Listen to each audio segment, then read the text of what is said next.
Welcome in, everyone. I'm Kathy Mock, and on behalf of the Board of Education and the Falcon Media team, we are pleased to continue our series that recognizes the accomplishments of our amazing Falcon alumni. And we are happy to welcome today Andrea Reed. And what year did you graduate, Andrea? I graduated here in 2003. 2003. So, what are some of the extracurricular activities that you participated in your time here at the Austintown Yes. Fitch? I was very involved. I've always loved school. I wanted to be involved in anything I possibly could. But my big number one things that I was involved in, I was a cadet, which is our dance line. So I danced in the studio. I was a Linda Diamond dancer, and Mm-hmm. I came up here and participated in our cadet program. And then I was on the golf team for 4 years. So I just picked that up in high school, but I had a great experience. I ended up being the captain my senior year, which was really fun. And then concert choir and singing and being involved with choreography and stage crew. I did drama club, interact club, all the things, Spanish club, and of course I was in NHS and I was the secretary of NHS. Right. So, And the other thing I noticed too is you didn't miss a day of school. I did not. I did not. Fun fact: I got the perfect attendance scholarship my year and received scholarship for that. And my name's on a plaque there, so I always like to tell my students go visit the attendance office and see my perfect attendance award there. So it paid off being here every day. And I don't like to miss now. It's a little hard because I have a little one in elementary school now, so I have to miss a little bit more than I'm used to. But Right. this is a great place to be, and I didn't want to miss it then, and I don't want to miss it now. So That's great. So you're a wonderful advocate for the district, and we thank you for that. oh yes, Thank you of for course. that. So I always like to ask this question of our alumni here at Fitch. So was there a person or an event or even an experience that influenced your career path? Yeah, I mean, the teachers here were and continue to be, I think the best in the area. I can't speak highly enough about them, but I would say, I'm an English teacher now, but the history and the English and the music department, is really where I had some really inspirational teachers. It's hard to just pick one, Mm-hmm. but I found that teachers that pushed their students and expected the very best of them, looking back, that kind of shaped the type of teacher I am today. There's classes that are fun, but then those teachers who had those high expectations and made it fun in the meantime, that's the kind of teacher I try to be because I had teachers like that. So that really is, in the history department, in the English, and in the music department, I would say is really where I found my home and teachers that inspired me most. And I was going to ask you, do you feel that Fitch prepared you for your career path? But I just think what you just shared with us Yes. definitely Yes, answers that. absolutely, absolutely. I felt prepared for high school. I'm actually one of the CCP teachers here who, I teach dual credit for YSU, Mm-hmm. and even the YSU professors say, like, we recognize the kids that come from Austintown. Like, they're prepared, they know what's up, they come in with those high expectations because we have them here for our students, and I felt like that, when I graduated, and it's just I think continued on. That's great. That's great to hear. So I kind of like to always ask this too. So tell us a little bit about your family. That's Yes, important. yeah. I'm Austintown through and through. So I have a brother that came through Austintown schools. My family still lives in Austintown, and we made our home in Austintown as well. So I married another 2003 graduate. We did not date in high school, but my husband Pat went to here as well, went to YSU, and now we have a daughter, Adeline, and she's at AES. She's in first grade this year with Mrs. Ferguson, and she loves every minute. She does not like to miss school, just like I didn't like to miss school. Yeah. So, when we were trying to figure, I got a job here, thankfully, and I did a little bit of student teaching here. I student taught in Boardman as well, and it was like, where do we want to, put our roots? Because we were looking to be local, and we landed on Austintown. I'm just so glad that we did. And we're so glad you did too. All right. So tell everyone, what are the courses that you teach? Yes. So right now I have honors ninth grade. So I have the freshman English. And I also mentioned I teach the CCP for Yes. YSU. It's Yes. dual credit. And I have the Communications Foundations course. So it was actually one of the first CCP classes that was available here. Way back, Doug McGlynn approached me because I was the speech and debate coach for Yes, you are.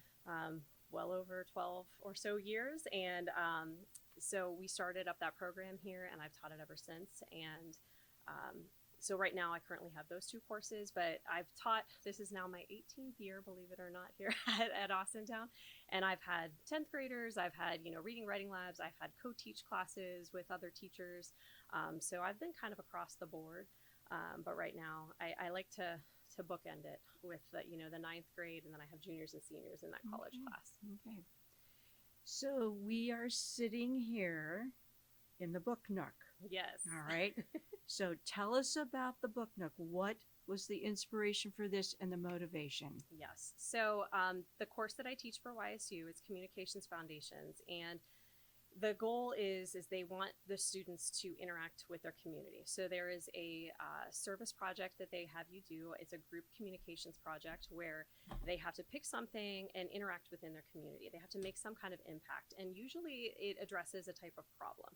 So when I was talking with my students, one of the problems they had come across was that at the time, we did not have a library where students could check in and check out books. We had a media center. We had a room full of books, but we no longer have a librarian or, an aide there where they can check in and out. So, English teachers were kind of taking that on and allowing students to go and kind of check out, but it really wasn't a checkout formal system. So, our department chair, Heather Carcelli, we were trying to figure out what would we do with the books that were left in the media center. And we have been gathering a lot of English department books over the years, and we have like book closets here and there, and then teachers would have their own libraries in their classes. But again, it wasn't like a centralized system. So she wanted to, have a room similar to this, maybe on a smaller level. But once the students got involved, it became the Book Nook. But they took it on as their service learning project, and they wanted to impact the community by creating a space where through English teachers, they could have a check-in, check-out system. And they spent an entire semester working on the Book Nook. And actually one of our students came up with the idea that it would be called the Book Nook. I was going to ask you that. Yeah. So we were just tossing around ideas, and this was an empty classroom that was kind of like the English department workroom. It was where our printer was, and it was just empty desks and chairs and things and storage. So, when Heather had said, well, I think I want to move some books in there and get some shelves, I was like, hey, my class does this community service project. I bet you we could do something about that. So I approached my class and told them about the issue, and then they did research. Their research included the importance of literacy and reading and libraries, and we looked at it K through 12. They actually did some volunteer work at the elementary school, and on Tuesdays they went down and they read to kids, and part of the project is they have to do research and they have to interact with community members. So part of that was starting small, and the kids looked so forward to the big kids coming and reading to them every Tuesday, and they then incorporated that with their research on why literacy is important and how it starts small, but then if that continues all the way through high school, what that does to just an individual and their experiences and what they learn from that. So we talked with administration. They said we could use this room, and then we just started filtering through the media center, the old library, looking at what books were good, what books were really, really old.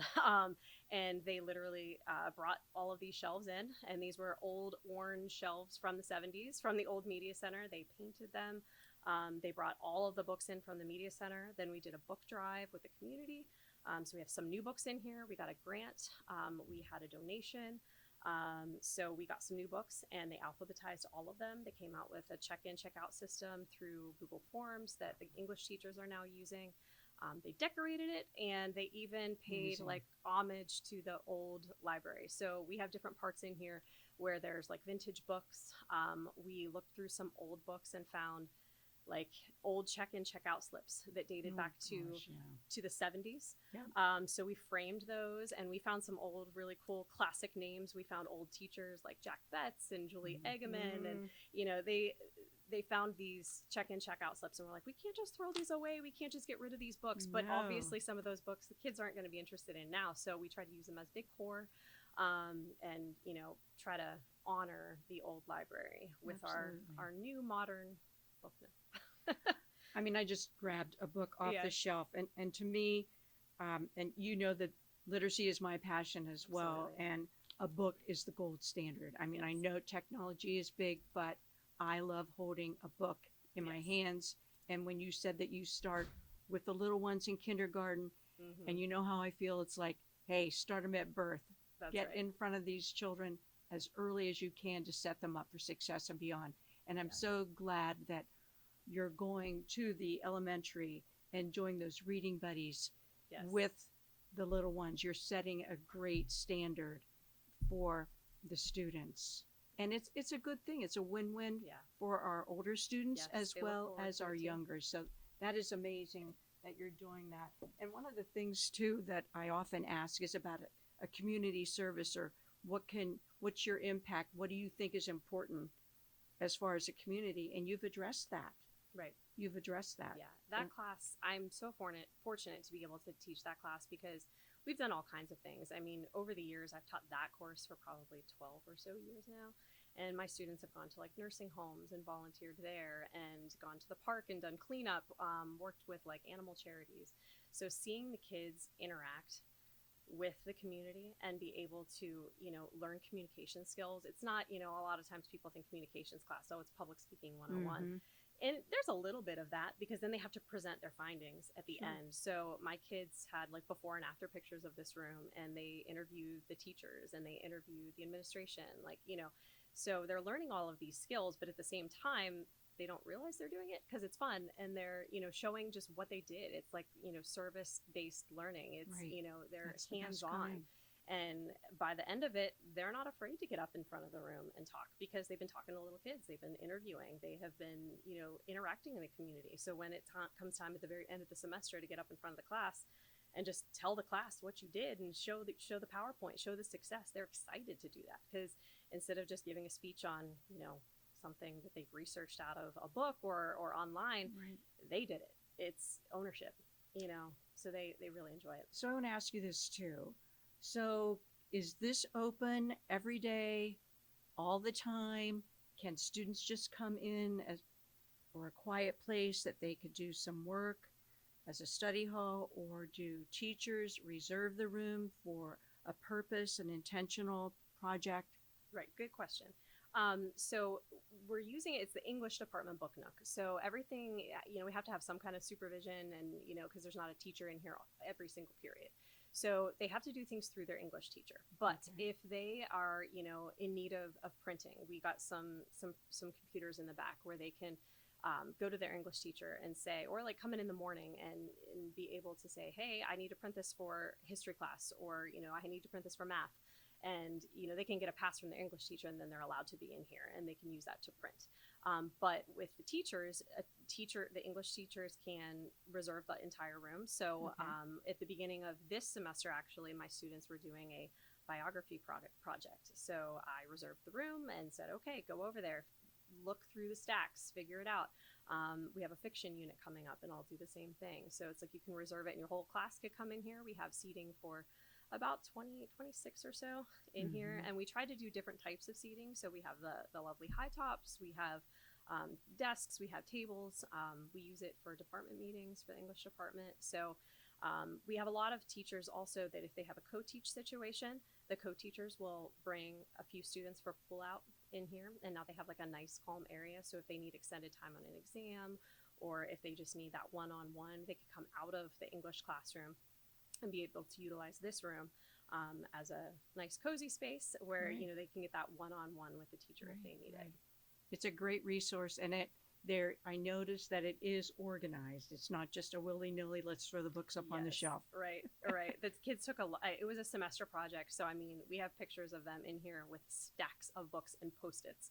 So they would get the books from the media center and bring them in a little bit at a time, and they alphabetized everything that is in here. I did put that book back. Oh yeah, where I it's found I know. Yes, they alphabetized everything, and then like I said, we had donations and grants, and we got some new stuff and alphabetized that. We have a return bin. It's like the old return bin from the old media center. So through their English teacher, like I said, they can check out, and they can check out at any time. So they just have to ask their teacher, hey, I want to go read. I just want something to do for study hall, and they can come down here on a pass and check it out. So have you thought about starting a book club per se? Um, we've had them on and off over the years. We do still have RDE here, and a lot of RDE actually has used this room for some meetings. For some of our teachers have utilized it for that. But yeah, that's definitely something in the future. We can look into even There's more. always more. Yeah, There's always more. So my last question for you is, what do you enjoy most about your job? I love to see student growth. I think that would be the biggest thing. It's really fun right now where I'm at because I get the freshmen. So in ninth grade, they're coming straight from the middle school, and high school, hits them smack dab in the face. And, you see them struggling and, trying to figure things out. And by the end of freshman year, they're figuring it out. They get it. But then I get them again junior and senior year because I have the honors group. Most of those kids end up taking CCP classes, AP classes. So I get them again junior and senior year. And then they get it. They've been through like 3 or 4 years, and it's like, oh my goodness, I understand. Like, you can see the growth in them, and to see them as a little freshman and then they're a senior, and like how much they have grown, and just being able to see them interact again, like with the CCP, with the community, and especially with English. I love English because you get to have those conversations about, sometimes the hard topics, and literature is a way, like a vehicle to be able to do that. It is. It's a safe space, with a teacher and with a book to be able to have some of those hard conversations.